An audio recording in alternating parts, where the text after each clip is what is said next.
Good morning, good afternoon, good evening, everybody. Welcome to the Talkin Kop. It is full-time match reaction.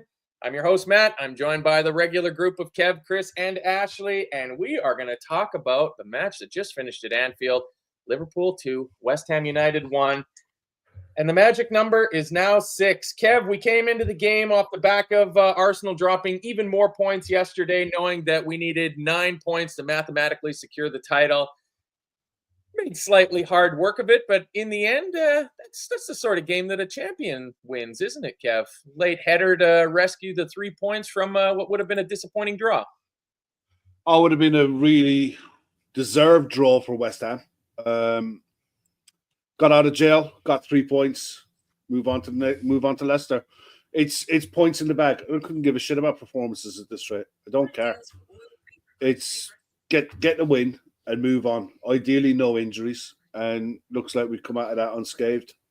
And a few good performances, especially in the first half. A few worrying signs in the second half, to say the least. But yeah, got over the line, got the 3 points, and onwards and upwards. Yeah, I mean, Chris, a tale of two halves, quite unlike what we've gotten used to this season, where we've improved in the second half. This was more shades of the Wolves game from about a month or two ago, where we kind of got outplayed in the second half. And I'm sure I'm not alone in just before they scored of just like, you could just feel it in your bones. Like the way we were playing, they were going to score, and they did. Yeah, it was. You could just tell nerves was a big part. It really was a big part of it.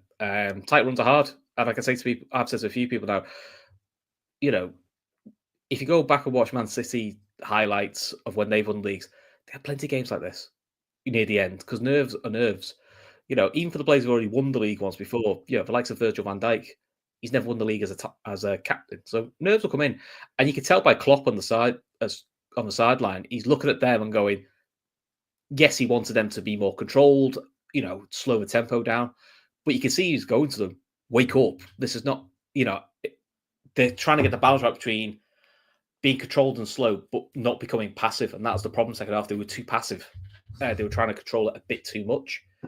The good thing is, Liverpool have shown, you know, normally they can react, and they reacted well and got the win. But look, at the end of the day, 6 points we need. That's all we need. 6 more points. I genuinely couldn't give a crap about the performances. I'll take another 2 games like that where we win 2-1 late. Sound. Absolutely sound. Go for it. Yeah, that's, I mean, really, at this point, it's just a matter of doing the math and start adding it up. And Ashley, next weekend becomes the first weekend where it could be the weekend. And now, you know, it's starting to circle every Sunday on the calendar from here on out because I think yesterday you put a stat up after, I can't remember what, I think it was after the Arsenal game where like we were 99.2%, you know, odds on to win the league. I guess it's going to be even higher now. Yeah, I think there might be a higher probability of an asteroid hitting Earth at this point. Don't do that because it will. Oh no, I know. I know you like your space stuff. But yeah, I'm sure it's probably down to like 0.6% or something like that. It felt like a pretty drawn out way to win today. I was hoping for something a little bit more comfortable. I mean, the first 35-ish minutes of that game felt like, okay, like we have shown up today. The team is on it. The passing looked good. Bradley looked so refreshing, having that proper right back there. Mo Salah looked on it. Everything was kind of going the way that we wanted it to. And we did just hit this slog in the middle of that game. And part of it was us. Part of it was them stepping up. It was not comfortable. It was not glorious or anything for that middle part of the game. But, you know, to have Virgil come back after that error and rectify his mistake. I don't give a shit what happened today. I'm just thrilled with the 3 points, thrilled with the fact that we're 2 wins away, and just thrilled with the team as a whole. And anyone that thinks that this team isn't deserving or that Slot isn't deserving, this probably isn't the show for you. I don't foresee a lot of griping or moaning. I mean, there's definitely, when we get onto their goal, I'm sure a few choice words will be said. I would imagine that there was a few choice words said by Andy Robertson in the direction of his captain Virgil van Dijk at a few points in that second half. But for me, the big news was the two returning people into the lineup today. Connor Bradley coming back from his injury and Allison back in goal after finally passing the concussion protocol. The stats from Bradley: 67 minutes, 4 tackles, 66 touches, 91% accurate passing, 1 key pass, 6 duels won. And Kev, I gave credit to Curtis Jones after the shift that he put in as a fill-in right back, but a real right back is just it helps this team function so much, and it's just great to have Connor Bradley back in the side. Yeah, it's a massive help with the balance, especially it frees Mo up a lot, and you saw it a lot in the first half. The amount of space he was able to find himself in and influence how we were able to build and sustain attacks. It wasn't so much to build an attacks. That's one thing. I think West Ham started the first 10 minutes and they were determined not to play out from the back at all. And, that's fine. They were going long and we were just clearing out the ball and rebuilding from the back. But when they started playing out from the back, then we were all over it. The pressing in the first half was really good.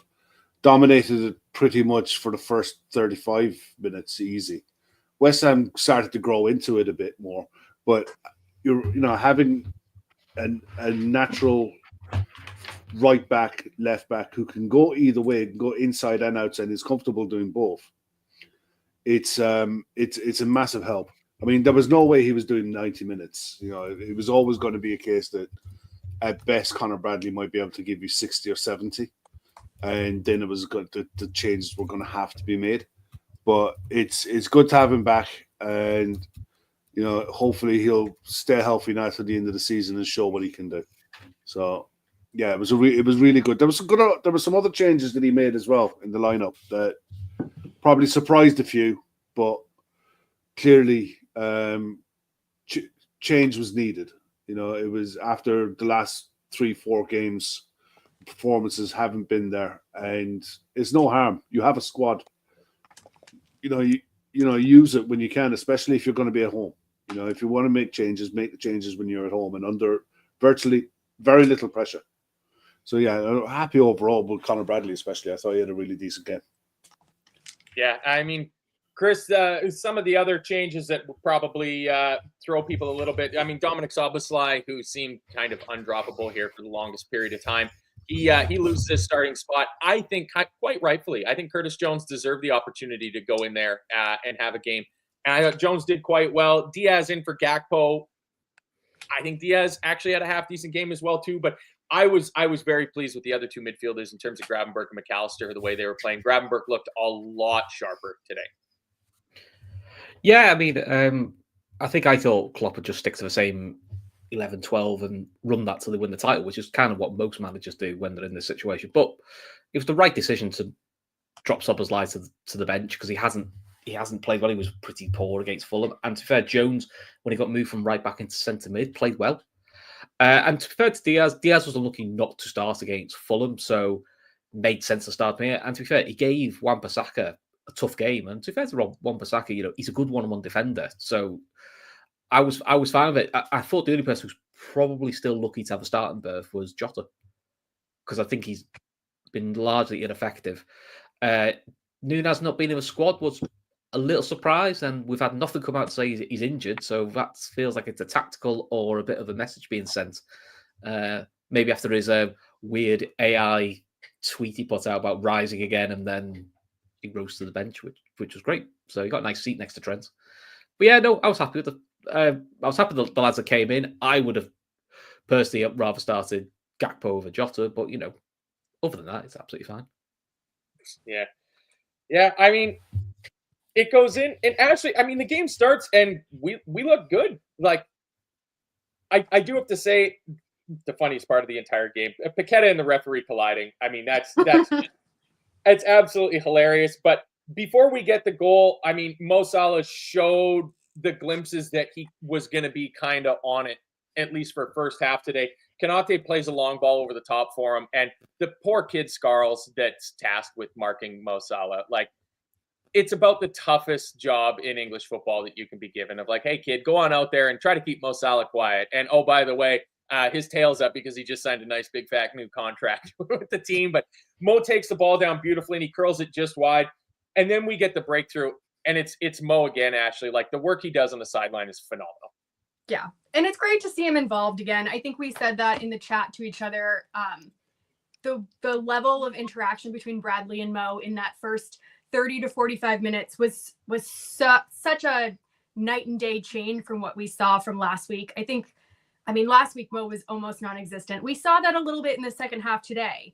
But for that first half, he was on it. And I feel for that kid. He's 19 years old. He only has a handful of Premier League experiences. Like, this is definitely probably his toughest test that he's probably going to face this season. And you know, he didn't make a fool of himself, but it did look like Mo was having a good time. I mean, that cross that he just put on a platter for Diaz. There were a few crosses that he made today that, you know, just reminded us all of his creativity. And, you know, that's his drought that is now over, his 4-game drought without a goal and assist. That means that he now has more goal contributions than any other player in the Premier League in a single 38-game season.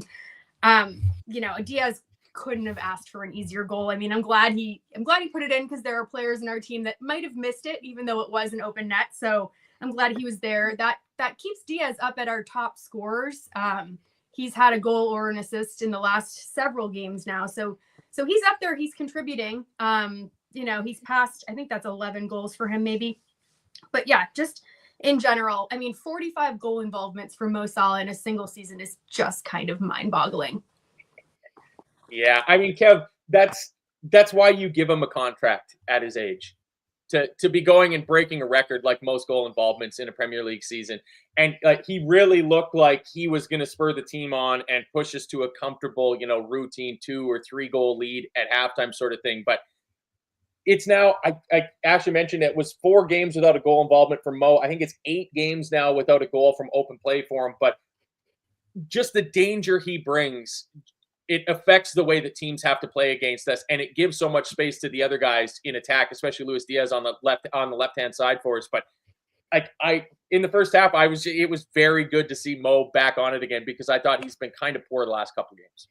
Yeah, I mean, the young kid that West Ham played at left wing back, Scarles, he'll look. Carragher was saying it in commentary, and he's probably right. He'll look back in this in a couple of years as like the best education he'll have had playing the position. You can't get that close to Mo Salah. He will spin you. He wants you there. You know, he wants you there to spin you. And if he stood off him, Salah was beating him with his passing. If you got too close to him, he was spinning him. He was just immense in the first half. And the assist, the audacity in that assist, that outside of the foot, left foot curling into Diaz, all he had to do was just be there, you know. And that goal was all about the assist. He was all into back to his best self, best version of himself. Did everything bar score. And in fairness, he had one chance early in the second half that you'd put a week's wages on him scoring it. Because of the position that it was in and where the keeper was. He should be scoring it. You know, he was just on fire. And again, game of 2 halves, couldn't find him in the second half. And then they switched. You know, they were never going to come out and play the same game second half. They couldn't. And they had to be a lot more aggressive. And the switch that they made with Aaron Wan-Bissaka, which I was surprised that he never started on the left to begin with. But he did have a better run of it against Salah in the second half. He wasn't completely out of it. He was always a threat. But yeah, you want to see more of that. And I think the sides that we're going to be coming up against, maybe not Leicester so much, but definitely Spurs. The sides that give you space to play in, he's still lethal. You know, he hasn't got the pace that he had over the last few years. but he's still quick enough, and his intelligence, his football intelligence, is something that often gets overlooked with him. His vision, his ability to see a pass, and he always had it. You know, he had when he was at Roma, the link-up play that he had with Edin Dzeko told you that this was in his locker. And I think he went one past Thierry Henry's 44 goal and assist contributions for a season, you know, in that game today, with games to go. You know, I don't think he's done for this season, not by a long way. Yeah, I mean, it's 6 games to go. You know, a few teams that we're going to be playing that are kind of on the beach. I mean, actually, a fair number of them, really. Chelsea and Arsenal still with something to play for the teams we got coming up ahead. But, I mean, Spurs, Palace, Leicester are down. It's not quite mathematically done, but it's very close to it. In between Mo scoring and then having another absolutely lovely takedown where he burns Scarles and then puts one of the worst crosses I've ever seen Mo Salah put in. Chris, I would say the man of the match, Allison Becker, with his first key involvement for us. He comes out, it's a typical Allison 1v1 save. He's off his line in a flash, makes himself big, blocks a shot from Soler, and then Kudus, the tricky little bastard, tries to chip it in, and that ball is going in. And the barest of fingertips pushes the ball onto the bar. What a goalie. Yeah. Look, no disrespect to Kelleher, but that's just what Allison is, just that level above. I think if he'd had a couple more games, I think he probably would have gathered the ball before Soler gets to it. I think that's just a little bit of match sharpness, but the little tip onto the bar is exquisite. You know, that's what you want to do. I thought his passing was really on point today as well. And I just felt Canarsie looked more relaxed. He just looked more relaxed in general today, and I think that sort of spread like, oh, Kudus is a tricky customer. Salah, I mean, he does make a good save, Allison, against Kudus. I know it's offside, but it's still a good save. So yeah, look, you just feel a bit more relaxed when he's in the side. You know, I'm sure he would love the clean sheet, because I'm sure we're only one behind Forest for clean sheets. So I'm sure the club would like to get the clean sheet record as well. I know the individual won't, but it'd be quite nice for us to try and get a clean sheet. It would be a nice novelty. I mean, yeah, at this point, clean sheets from here on out, because I think, 6-0 all draws and we win the league. So if we don't concede a goal for the rest of the season, I don't care if we don't score for the rest of the season. That's all good from there. 36 minute. I mean, there's a shout for a penalty. I don't think it's a penalty, but again, it's more good work by Mo Salah. And then Ashley, another warning sign just kind of at the very end of the first half. It's West Ham's first corner. And, I mean, maybe not he should score from it, but Mavropanos needs to at least be working the goalkeeper with that. And it was kind of like okay, let's wake up here. And, you know, spoiler alert, we didn't. Yeah, I mean, James Ward-Prowse, he obviously knows how to put a corner in. We don't see that many outswingers against us. And the way that he can just whip one in, I mean, Mavropanos was wide open. I feel like any other player probably could have gotten that on target. If that was Bowen, it would have been an equal score line going into the half there. And it was a warning shot, and you know, it didn't get better. It didn't get better after halftime. I thought maybe, you know, you go in at halftime, you compose yourself. You guys mentioned there might have been a little bit of nerves. You know, I think the crowd kind of did their best to keep the team buoyant, but you could feel it when, you know, once West Ham started to kind of get a bit of a foothold in, the crowd kind of felt nervy, and I'm sure that transferred onto the players. I mean, yeah, it was just sort of a harbinger of things to come. I don't think that portion of the game from about 35 all the way up until about 65, 75 minutes, I would rather not rewatch that myself. Well, luckily for you, we're going to talk about it. I mean, we do get to halftime at 1-0. They trot out a very comforting, but at the same time worrying statistic in the sense of it's now that we won the game, it's 153 games in a row at Anfield that we've been leading at halftime that we've not lost the game. So you feel pretty good about that, but you know, statistics are made to be broken. But things will get better from there. I mean, if you want things to get better in terms of the channel, I would highly recommend you check out our Patreon. We've had a lot of people that have moved over with us to Patreon. Our member shows are now on Patreon through there. If you're considering doing it, we're getting pretty close to the end of the season. You can check us out for a month for free. There is a lot of absolutely brilliant content that's being put up on there. Hopefully, we've got a reaction extra show that will be getting filmed later today to be released tomorrow morning to go along with that. But anybody that's been involved in our shows, whether it's the live drops or the live member shows that are going on over on Patreon over there, I think everybody can agree that things are going quite well. So if you're in here watching us just as a free show on YouTube, I appreciate it. Hit the thumbs up button if you can. But if you want to, head on over to Patreon, search a Talkin Kop on there. You can get a month for free. But I think if you check it out, you're going to go on and become a member following that. Kev, 30 seconds into the half, we get a free kick. And McAllister, he's such a fucking dynamite player. He's absolutely dynamite. He hits the crossbar, and it's like, okay, here we go. This is going to be good. And then a few minutes after that, we have to talk about the referees because we have to talk about the referees. I'm going to give you a couple of quotes from Jim Beglin, who was my color commentator. He was looking away, and it was accidental. Okay. A handball is a handball. That was a penalty for me. Yeah, I don't get it. I don't understand his the excuse. handball rule anymore. I don't get it. His hand is literally out as if he was trying to protect his face from the ball.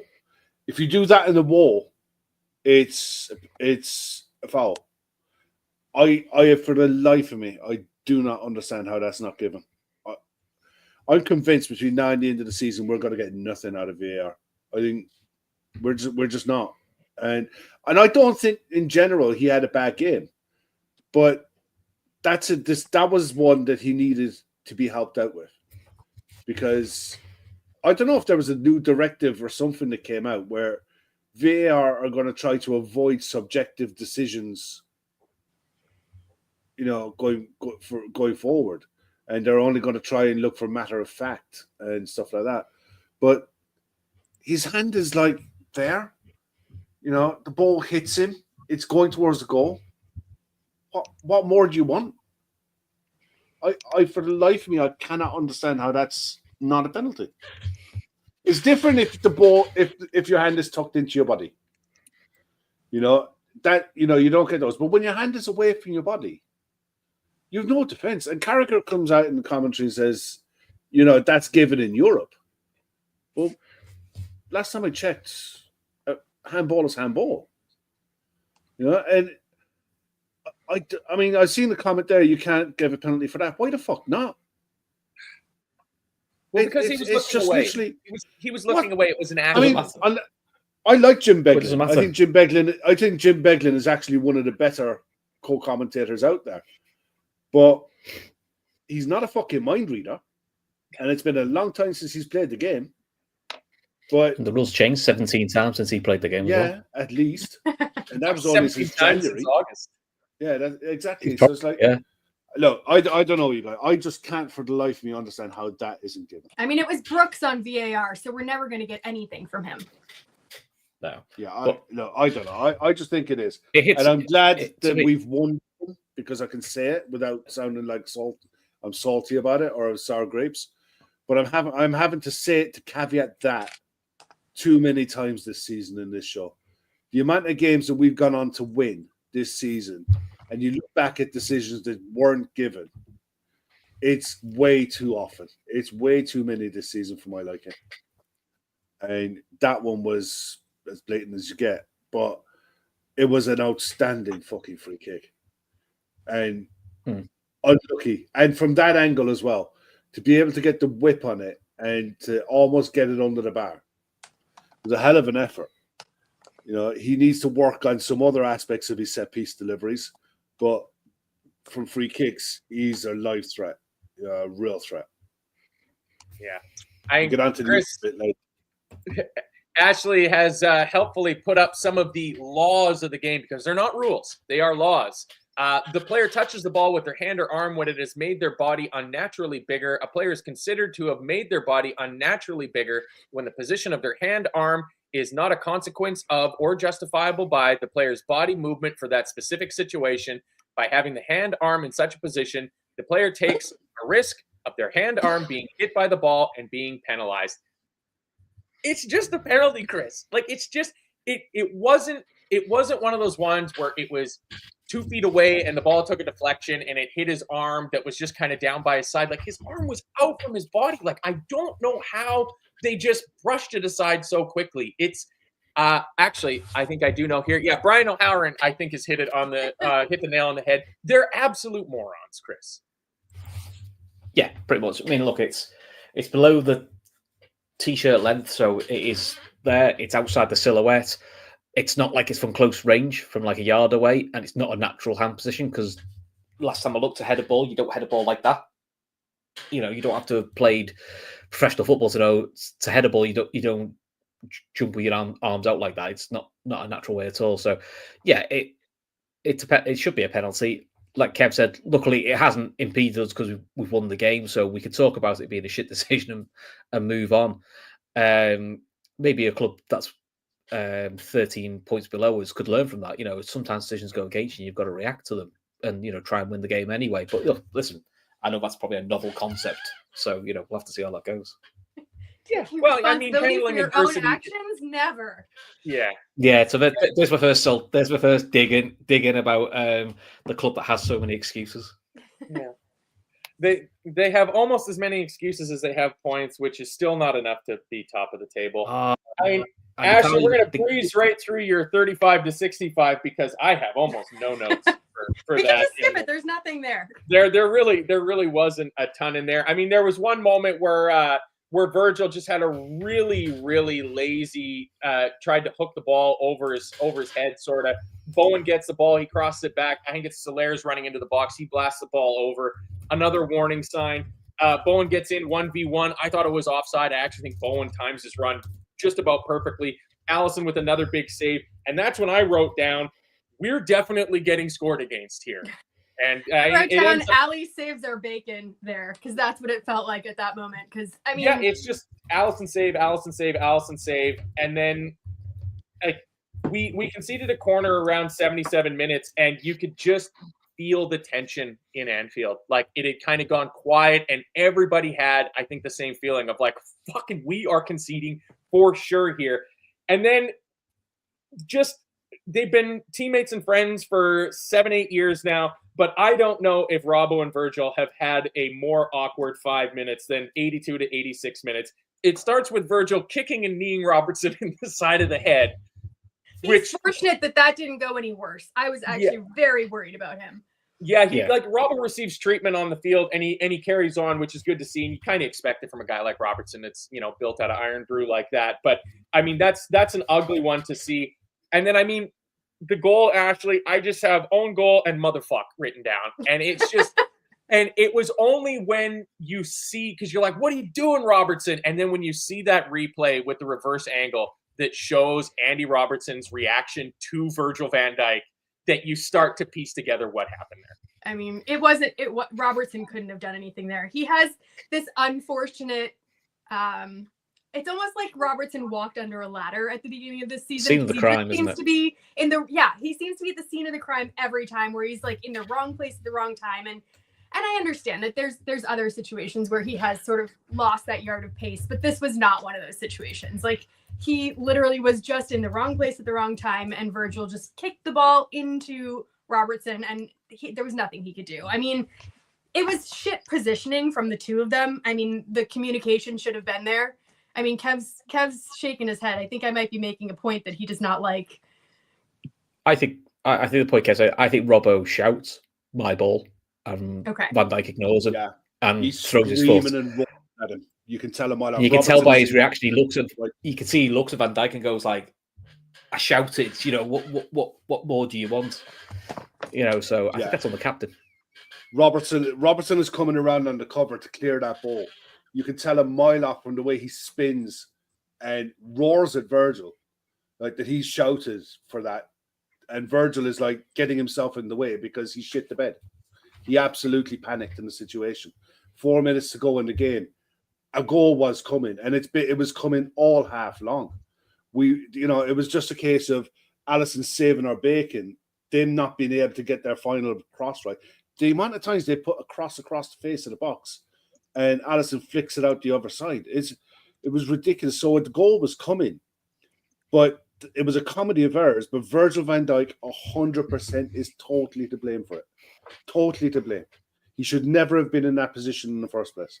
I mean, it's another communication error with our defenders yet again. Yeah. And it seems like that is unfortunately a habit that we're slipping into. And it's whether it's Virgil, whether it's Konate, whether it's Robertson, it doesn't really matter. And it's something that we're going to have to kick. I mean, thankfully, it's not something that's going to impact our season right now.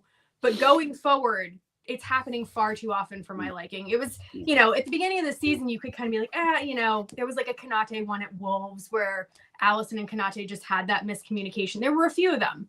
And now it seems to be creeping into the game. And, you know, I think you're right now that you've spoken about Virgil. I mean, I do think that he is fully culpable for that goal. And I wish that wasn't slipping into the game, because I think it just adds question marks where we don't need question marks right now. There's no question marks, Ashley. I mean, Kev, Sam Tandy says, I think Robbo didn't need to get involved as Van Dijk had that ball. It was in his zone. He didn't. He just clears it. I think Robbo does have that ball because he's following the man that's making that angled run across the front of the box. Like that, I think that's Robertson's ball. It's Robertson's ball to clear. 100%. He can see the whole thing. Yeah. He can see the whole picture from where he's coming from. It is 100% the left back's job to come and take that. 100%. It's what the fullback's supposed to do. Robbo does the right thing, which is covering behind your centre back. That's exactly what he's supposed to do. You just hope your centre back listens to you, which he didn't. That's all he had to do was just get out of the way. All he had to do was get out of the way, and I guarantee you, Robertson, all he wanted to do was either hook it or take it away from goal and then up the line, out. But I look, there's no point in lambasting them because you can definitely see. Kev. Because they're going to win the league. It's nothing to do with that. It's literally like you've 4 minutes to go. They are under pressure. They're under savage pressure to get these wins. They all, and I don't care who you are, they're all feeling it. And every player who's in this situation, it's Liverpool's title, and it has been Liverpool's title for months now to lose. And the only thing that can get in the way of us not winning this league is us. And the game and the momentum and everything had swung. And West Ham were playing really well. They bossed possession. They were threatening without really, they forced a couple of saves out of Allison, but the pressure was always there. And they were always dangerous from set pieces because of James Ward-Prowse's ability with set pieces. So to have a mistake like that is a sickener. But you saw the reaction that came after it.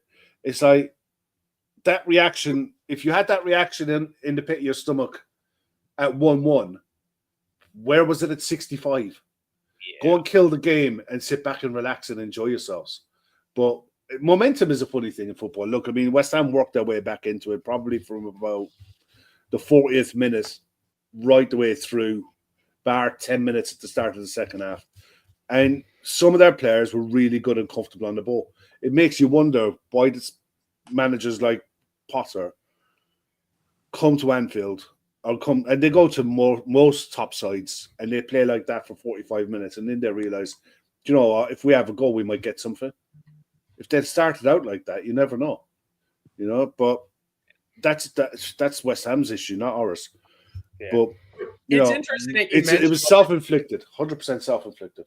Yeah, it's. I find it interesting you mentioned momentum because it was 5-10 minutes into the second half. We were up 1-0, and they put up their favorite thing, the percentage likely to win -meter, and it was West Ham were 1% to win, 11% to draw, and it was like their algorithm is not taking momentum into account here at all. Like, I might have been later than that because at that point, West Ham had all the ball, all the momentum. We were sitting back, and it was that moment where it felt like they were going to score. And it was like, how do you only give them a 1 in 9 chance of getting a goal here? They get the goal. I mean, before we get on to ours, I need to say, I thought Kwanzaa was going to be the hero. He looked like he had it in him. Like, there's a couple of moments where it's like, son of a bitch, he's kind of enjoying playing it right back. But I'm going to hand it over to Chris and Ashley now because We scored a goal from a corner. I mean, Chris, the unlikeliest of things to happen. Fucking hell, yeah. It's what, first time since Forest we've scored from a corner? It's a long time. I mean, at least Ashley saw it this time, which is a good start. So, yeah, to be honest, I saw when we saw the corner, I thought, right, yeah, okay, this is going to be a 1-1. And listen, it's a great corner. And Van Dijk got himself free. And listen, that's his perfect header. You know, my daughter's in the chat. You know, it's her favourite player. She says it was a good cover up for Van Dijk after his own goal. It certainly was. We all kind of forgotten then. I think Kev knows and I know it would have been a very different show if it's finished 1-1 with that Van Dijk cock up. But actually, on his second goal in the Premier League this year, that's definitely something that Slot will have to work on in the summer. Is more goals from set pieces, especially from our centre backs who are very, very good in the air and should do more than what they are doing. Yeah, I don't think it'll be hard to improve because it's not our strong suit. I don't know if that goal puts us ahead of Fulham, but it's us and Fulham down at the bottom of the worst set piece takers. We're pretty good at defending set pieces, contrary to what some pundits might say. We are pretty good at that. That's the way to beat us. That's the way to beat us now. The blueprint get a corner. Supposedly, yeah, whatever. I mean, they can go on with their little storylines. The storyline that I'm going with right now is the fact that we scored from a corner, which I'm not going to move on from quite this fast because the number of times that I wrote down like corner Simicast or corner Maka, nothing. Corner Simicast, nothing. And it just happened over and over and over again. I have no idea what's going on over there. 10 corners. 10. Oh. Yeah, well, it was a ridiculous number of corners that we were just getting nothing from. And I think Simicast's delivery is actually quite good from corners. So I think it has more to do with, what we're doing with those deliveries. And even McAllister's deliveries, they're not the worst in the world. I just don't think we're being clever enough with the way that we're sort of coming into the space. And I'm not a tactician, so, whatever they can do to improve that would be fantastic. It will be interesting to see if I forget what his name, but the set piece coach from Feyenoord that Slot originally wanted, who wasn't able to get that clearance. It'll be interesting to see if he gets that for next season, because they're definitely going to have to bring someone in just to add a little bit of guile and a little bit of strategy, because although it's fantastic that Virgil scored, I think that that's something that we really do need to improve on. And we have the players and the height and the physicality to do that.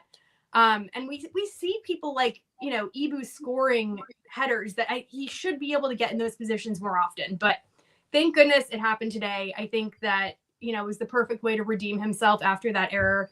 And that's the kind of captain's leadership that you need to kind of get you over the line when things do feel like a bit of a slog. And I'm happy for him to have that moment. You could tell with him like kissing the badge and really going over to the Kop and celebrating that was a moment that meant something to him. And it will be a moment for him to be the first Dutch captain to lift this trophy with this club. I'm thrilled for him. And he's going to have played an enormous part in getting us over that line. Yeah.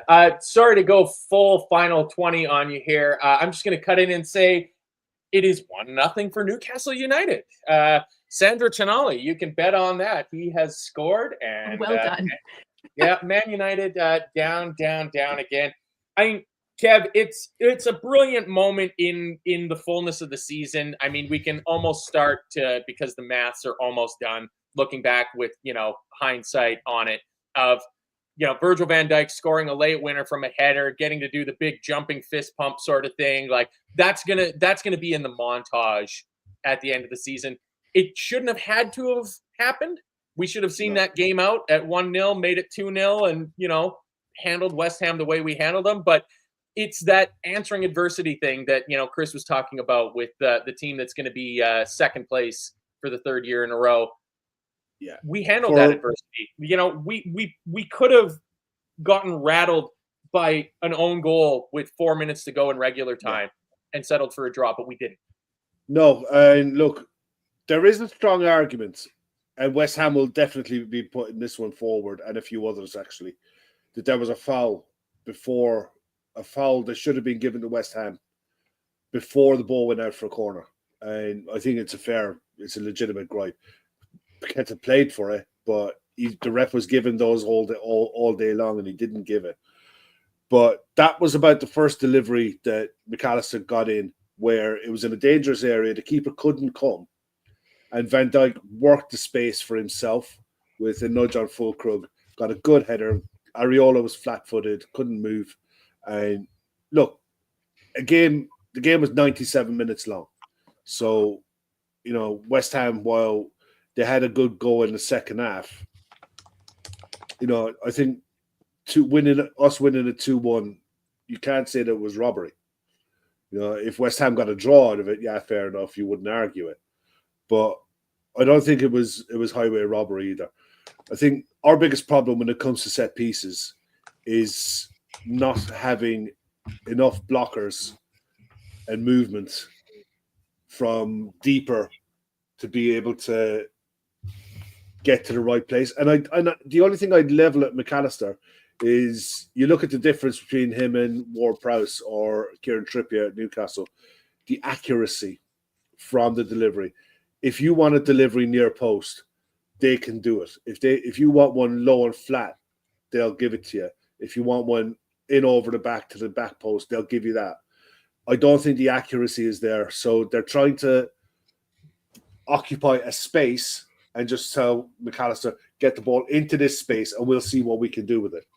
And look, 10 corners. The fact I think we had one header that went over the top in the first half, and the second half, clear header and got the goal. And there you go. So get the winner. Relief. It was going to be a completely different show. But wasn't looking forward to that one. No, it's complete relief. And you almost reset yourself as to remind yourself, look, we've got 6 games to go. We need 2 wins. And that's assuming Arsenal wins 6, which there isn't a hope in fucking hell they're winning 6.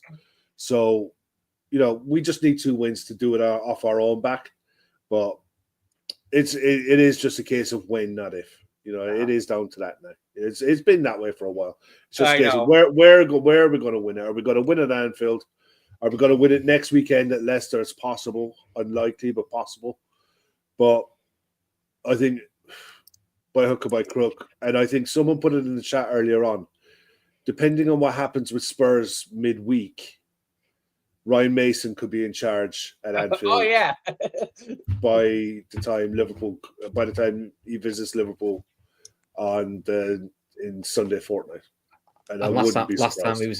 Last time he was in charge, I was at that game. It was that mad 4-3. But when we went 3-0 up, got back to 3-3, and then Jossa scored last minute. It was a mad You know what? game. I straight up, I wouldn't want to be playing a Spurs with a new manager in tow. Because I think a lot of those players are pissed right off.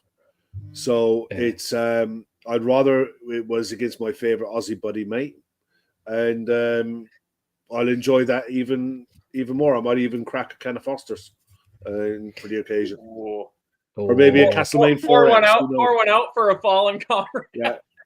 Oh no. Maybe a Castlemaine 4X for the. Either that, or he'll be having his own personal celebration party. That's if they even make Castlemaine 4X anymore. Yeah, I think so. I think they do. Well, whatever you do, don't drink Bundaberg rum. That stuff is fucking paint thinner. It is absolutely terrible. Turns out the Aussies teenage years. That's my teenage years. Yeah, I think real talk's right as well. I think that is also the one where Klopp pulls his hammy after telling the fourth official what he thought of him, which was it was great. Yeah. It was a great game. That's the third time you mentioned Klopp today. Well, that was Klopp though. I meant that one. Not the other two. I meant that one to be Klopp. It's hard because they do rhyme. My little woolly accents, it just comes out sometimes. That's brilliant. All right, I got a few quotes here that Ashley's compiled for us. I'll run through, and then because you're the best girl, Ashley, and getting all of our quotes and stats, I'll come to you first for man of the match, honorable mention, whatnot after that. But favoritism. Sorry, Chris. That's what you get for not knowing the name of our manager, Chris. So you get to go last. Yeah. At least I'm present. You've been watching the football halfway through the show. Yeah, I've been watching the football. I don't get in trouble for it. It's only Ashley that's not allowed to look away. Yeah. Full eye contact there, Matt. None of this half-assed stuff. I can't do that. Mo Salah talking about his new contract. I'm glad we managed to do it early. Hopefully Virgil will be next. I said hopefully. I mean, the fucking cat's out of the bag on that one. And speaking of Virgil, he says, on to the next one. I'm very happy to captain my 100th game for Liverpool. It was an emotional day with Hillsborough, and that was the main focus, one step closer to all our dreams. Absolute kudos to every single person in that stadium today. That is how you do a moment's silence. That was immaculate. That was absolutely immaculate, and you can see what Hillsborough is to this organization when the camera pans around that ground and you see people's faces, and like the look on Kenny Dalglish's face, like the man is something else. So yeah, obviously there will be no shows on Tuesday, as the running tradition on this channel is to never do shows on Hillsborough Day. So you'll have shows tomorrow though. Van Dijk going on saying, I heard Robertson shout, listen, there's time to make it right. Thankfully, I did.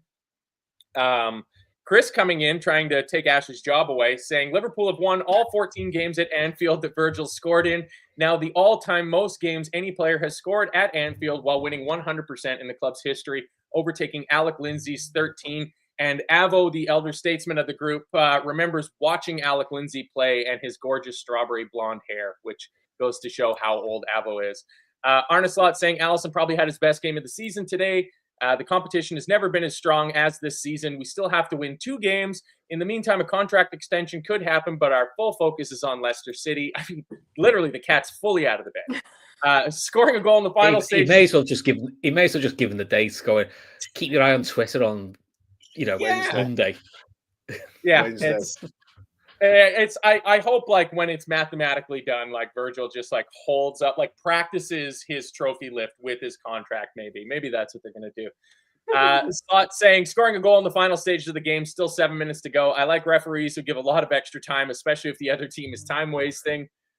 So the boys had to fight very hard, and I tried, like the fans, everything I could do to fire them up from the side. We survived because they had a header on the bar in extra time. Yes, they did. Fucking full crew. That is what we've done the whole season after the disappointment of being knocked out by PSG. We showed up again, show up every 3 days with this mentality. We don't win games the easy way. The easy way is taking control of the ball, pass it around 5 times, and we have a goal and the next goal and the next goal. If we achieve something this year, it's mainly to do with the mentalities the players have shown. That's what you saw today as well. I mean, it's funny that one about taking the ball and passing it around and controlling the game and scoring another goal, because that's literally what we were doing in the first half of the season. So I don't know what's changed. I guess maybe everybody's realized that we're winning the fucking league. So Ashley, who is your player of the game, honorable mention, and should do better, please? So my player of the game, you took my player of the game at the beginning of the. So I'm still gonna give it to Allison though, because I think that you saw today just that slight edge that Allison gives you over Kelleher. Kelleher is a spectacular keeper, and I will miss him when he goes. But the little extra like fingertip that Allison gets on that particular save that pushes it onto the bar, or that little extra nudge that he gives it out to the side of the goal where, one of the West Ham players can't get it. It's small, but I think it's the difference between winning and losing this game, or at least drawing this game. And I think, like you said, there's composure that comes with him in the back line. And I think that you could see that. I mean, we didn't see composure for those 5 minutes where everyone kind of, shit the bed. But yeah, I think that's what I'll do for man of the match. Honorable mention, I'm going to give it to Bradley. I think Bradley showed up today. It's his first Premier League game back in quite a long time. It's his 3rd start of the season. I can't pay attention when you guys are laughing the whole time.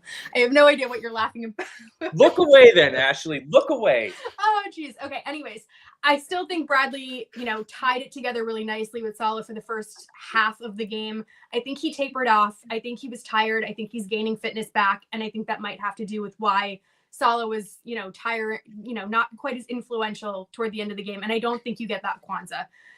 Could do better. I'm going to give it to Gakpo because I feel like I hardly even noticed him on the pitch. And I know that he was a substitute, so that's kind of a harsh criticism on him. But I want to see Gakpo get back into form because we've seen Diaz step up over the last couple of games. I think it's about time that we see Gakpo come back into form the same way hopefully the same way that we saw earlier this season, because he really was carrying the team for a while. Yeah. I'm Kev, Red Steve, with the stat of the day that Liverpool have won 100% of the games where our left back has been kicked in the throat by our center back. That's stats right there. Who do you have for your three nominees, Kev? Man of the match for me is Alexis McAllister. The guy gets kicked around like a piñata. I mean, he gets battered to death in games, and he just gets on with it. He doesn't, he'll have a bit of a whinge and a moan, and then he just gets on the ball. And I thought, after about 15 minutes in the first half, I honestly thought we were going to see him in a different role. He was starting to pop up in that inside left forward channel that Robertson, when he plays at left back, or Tsimikas, kind of finds his way into it. But McAllister started finding his way into it. It didn't carry on, unfortunately. But I thought, in the main, he managed the ball really well. His free kick was ridiculous. He was unlucky with that. But I thought his overall game and his energy was really good. I think honourable mention for me is Luis Diaz for his first half performance, and the work rate that he got through chasing back in the second half. Ran himself into the ground for most of the second half chasing. But in the first half, you saw the difference with Wan-Bissaka on the right and left. I thought Wan-Bissaka in the first half, Diaz gave him an awful doing. He didn't know whether to stick or twist. He tried chasing him. They were spinning him behind. He made him look like an amateur. And, we were where we were at the second half. We couldn't get our wingers into the game more, but that didn't stop his work rate. He kept working his ass off, and could do better. Diogo Jota. He was coming too deep to. Someone mentioned it in the chat. It might have. I don't know. I don't want to say who it was, but whoever said it in the chat is probably still there, so they know who it is. He was coming too deep to get involved in the play, and we didn't have anyone through the center to hit. I think it was Madge. Yeah, it probably was, but it's there are times in games when you're dominating the ball where you need your 9 to be a lot more subtle with his movements. Yes, you want him coming short to be able to be the wall pass or to play a 1-2 around, but you don't want him appearing on the halfway line building up the play, because there's nobody going to take that space in there. It's not like, where you've got a 10 who's going to take the space if you vacate it. It's not how we play. So, yeah, he's got to improve. If he has a future at the club, he needs to pick it up. He's been back fit and available now for a good while. And he should be match sharp at this stage. I mean, I think we'll find out at the end of the season exactly what that injury was. I think it was worse than a lot of people said. Someone was saying it was a punctured lung. Yeah, I haven't seen that confirmed, but it was out on the Anfield Wrap. They were saying that live. So again, if that's the case, it could be a really long recovery. Yeah, I think it's more along the lines of broken ribs or cracked ribs or something. But either way, on the ball, he just wasn't involved enough in the right areas. And we know what he can do when he's in the box. But he just needs to be that player more often, especially at home when you're dominating the ball. He's better than that. He's better than that performance today. We know that. Yeah. But they'd be my 3 anyway. All right, Chris. The obvious one would be Mo, but yeah, got to leave something for Chris. Who do you like, Chris? I'm going to go Allison. I'm going to go Allison for man of the match. Honourable mention, Bradley, because I think that's why Mo Salah was more involved. I think we finally had some balance at right back, and because he's good at the overlap and underlaps, it gave us an extra threat, which stopped them double teaming Salah. So I think that also helps him. Could do better. I agree with Kev. Jota. I generally forgot he was on the pitch. I did too. That's why I didn't bring him up. So that's a good point. Yeah. It just gave us nothing today. That's why I generally wouldn't start him away at Leicester. I'd start anyone away. I'd start Diaz through the middle against Leicester. You may as well, because at least Diaz, Salah, and Gakpo are more likely to get us goals than the other two, but we'll see. Yeah, it's Johnny Rico's kind of wondering why Slot keeps starting Jota instead of giving Chiesa a sniff. It's kind of needs explaining. I mean, that there's obviously something that I think he it doesn't might be the like. work back that Jota does, to be honest. I mean, Maybe.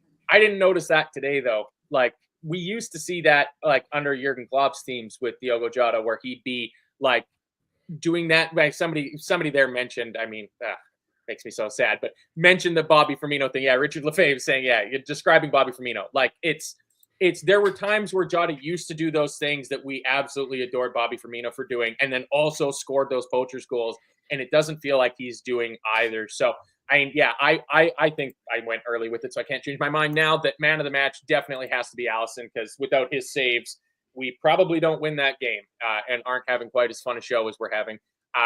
Honorable mention, Bradley's probably the correct answer, but there's just something about how Ryan Gravenberch swivels on the ball that just makes me so happy. Like, he had it was a one of his couple better games today, wasn't it? It was much better than the last like 3 or 4 games, and it got back to the form that he was showing in the 2024 part of this season.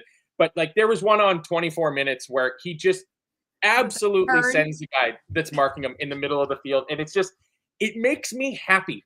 And at this point, that's all I'm interested in, is just the happy things in the season. It's why I want nothing to do with transfer bitching or anything like that. It's just everything is good. Cheer that, Kev. This is the mountaintop, people. We are literally on the mountaintop. We are winning the league, so I'm focusing on the good things. In terms of could do better, yeah, I mean, it's got to be Jota, really. I mean, actually, you know what? In terms of needs to do better, I'm going to say it's fucking Virgil van Dijk. It's Virgil van Dijk, because he should be better. He can't be that lax mention. Well done, real talk. Honorable mention for Robbo, taking it on the chin. Attaboy. Just the moments that Virgil had, like, lax in the 61st minute, kicking Robertson in the face, giving up the own goal. I mean, it's not his own goal, even though it probably should be, but he's the captain. He's the leader. He needs to be carrying us to this title. I mean, the target now is 94 points, because 97 isn't possible again.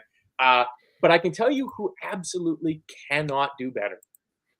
And that is Arne motherfucking Slot, who has set a new Liverpool record for victories during his first 50 matches in charge of the club.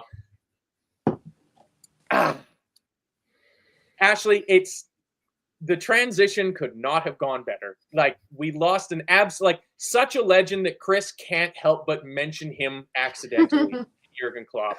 And yet, here we are to start a career as Liverpool manager, the most successful of any manager in our club's history. Yeah, I mean, look, he deserves all of the praise he's going to get. There are still a lot of places where he can improve. There's so much room for growth there, which I think is incredibly exciting. I know there are a lot of people that are like, oh, well, like, I'm not 100% sure about this or his subs or whatever. There's room for him to grow. Like, he's not the finished article. He just got here. I think a lot of us are being almost hypercritical of him because of the levels that he's been able to take this club to. And good, like, let's be hypercritical, but let's also understand that he's learning on the job. He's never had a season without a winter break. He's never had a season this long, this intense, with all of these Champions League football matches mixed in, all of the cup games mixed in. Like, he is learning. This is his first time with this team where he had no financial kind of backing in the summertime. So there are things that he's going to have access to this summer, which hopefully will allow him to take that next step. So don't take our kind of unwavering support for Slot as blindness to the fact that there are still things that he can grow and do better with. But for me, that's really exciting. And for the team, I think that's really exciting. And I think if you look at Virgil and Mo Salah, they obviously think it's really exciting too. And if you look at the quotes from Mo Salah about some of the reasons he stayed and signed that contract, it was Slot. And it was the way that Slot has handled him this year, has made him better this year, the way that he has tactically advanced his game. So if Mo Salah is saying those things, I'm listening to Mo Salah, because, like, we're allowed to have our opinions, but it seems like the guys that are on the pitch that know what the fuck they're doing really like Slot. So I really like Slot. There you go. And we all like winning things. I mean, at least it seems like the vast majority of us like winning things. You know, at least 181 out of 182 people in here like winning things. Kev, anything else before we get on and get up out of here? No. How's the F1? As it stands at the minute, Piastri is in the leads by 3.5 seconds to Leclerc, Norris, and then Hamilton. Good race by this look of it. I'll catch up with the highlights later. I'm gonna be sat watching the Bat Bowl later on, watching what's going on at Augusta. Always, do you know what? I don't watch golf that often. I watch the Ryder Cup, but I'll do my level best to try to watch the Masters when I can. I just think it's the most stunning golf course in the world, bar none. It was, looking forward to it. And Steve, love you, Steve. I actually was interested in how the Formula One was going because I switched over from the race and put the United versus United game on. Chris, it's just about halftime at St. James's Park. It's 1-1 between Newcastle and Man United. Can both teams lose? Where's Davey? Oh, he's watching the game. Yeah, he's busy. Yes, I said Davey's probably out. Yes, Davey's fought his actual team. You know, fair play to not coming into our show to do that. I mean, it was nearly the perfect weekend. You know, fortunately, LFC women got knocked out the FA Cup semi-finals by Chelsea 2-1. But on the positive side, my daughter won her cup semi-final 2-0. My daughter doing James Milner impressions, which was hilarious, snapping people and playing about 4 positions. So almost a perfect weekend. So I'm happy overall. So just crack on to next week now. Yeah, that's all you can do. Ashley, anything else before we get going? Nope, we've got a whole week off. Team gets to rest, team gets to recover, and hopefully team gets to win shiny things very, very soon. Yeah, we can all be Ipswich fans on, I think it's Saturday that they play. I mean, they put in a pretty good performance against Chelsea. You never know. It's unlikely. I don't know if there's a team with a lead that you trust less than Ipswich Town Football Club, because it's like, holy shit, they're up 2-0, and it's like, they're not going to win. But also, Arsenal's record with Leeds is also just as bad as Ipswich. So it's going to be, you have the lead. No, you have the lead. No, you have the lead. Well, it's all well and good. It's all well and good. But yes, I do believe that Gav and some collection of the regular lads will be back for the Sunday night show. And then hopefully we've got a reaction extra coming up for you. It seems like we might have something to talk about on Good Process, the referee review show that Gav has been wanting to do for a while, and we're now able to do because of the facilities that Patreon provides us. The one you guys did last week was excellent. Like, there was a lot of good things to talk about. So, I mean, Ashley, you named it Consistency Corner, so you better be bringing it back every week, or else you've named that. Well, to make it a true Good Process, we just bring it back every now and again. Whenever I feel like it, right? That's right. Yeah, that's how the handball works. Yes, exactly. Yeah, that's the way to do it. So we might also have news about Virgil very, very soon. So keep an eye out for that show as well.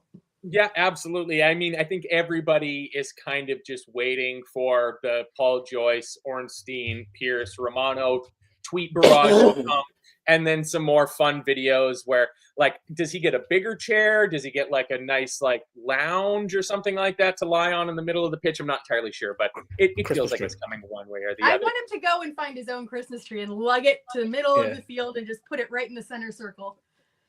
Oh yeah, that was the Ronald Koeman giving him the red baubles for his Christmas tree and all that good fun stuff. What I'm waiting for is the video of Wendy lofting the ball up in the air for Gav to head it, and then having Lexi push Gav in the back to see just how little contact it takes for somebody to be affected by a push in the back. We should do a Good Process play-by-play where we have people actually reenact. Act it out. Yeah, I think our advanced ages will start showing quite quickly when we all go down with pulled muscles and broken bones on that one. Not all of us are yoga instructors. Some of us are a lot more brittle than that. But so yes. Thanks, everybody, for joining us. Please hit the thumbs up button on your way out. And if you want to become a member on Patreon, it's a couple of bucks or euros a month to get access to the audio, a few dollars more to get access to all the video and stuff like that. If you're unsure about it, head on over. You get a month for free. And if you time it right, you can just time it up right with the end of the season stuff. But the shows that are being done on there now are just absolutely brilliant. And they're all hidden behind a paywall because we get to use video and stuff like that. And it just takes the analysis from a fan perspective to the next level by being able to use video clips and stuff like that. So keep your eyes open for that. I'm sure we'll see pretty much all of you back here for the Sunday night show later on tonight, where Gav and the boys talk about the big picture things, because the big picture is we're going to win the fucking league. I'm not going to tire of saying it until next season starts. So yeah, be like Liv, follow and like, up the fucking Reds, just like Abo says. Thanks, Kev. Thanks, Chris. Thanks, Ashley. Thanks, everybody, for joining me. The magic number is 6. The magic number is 6. Bye-bye.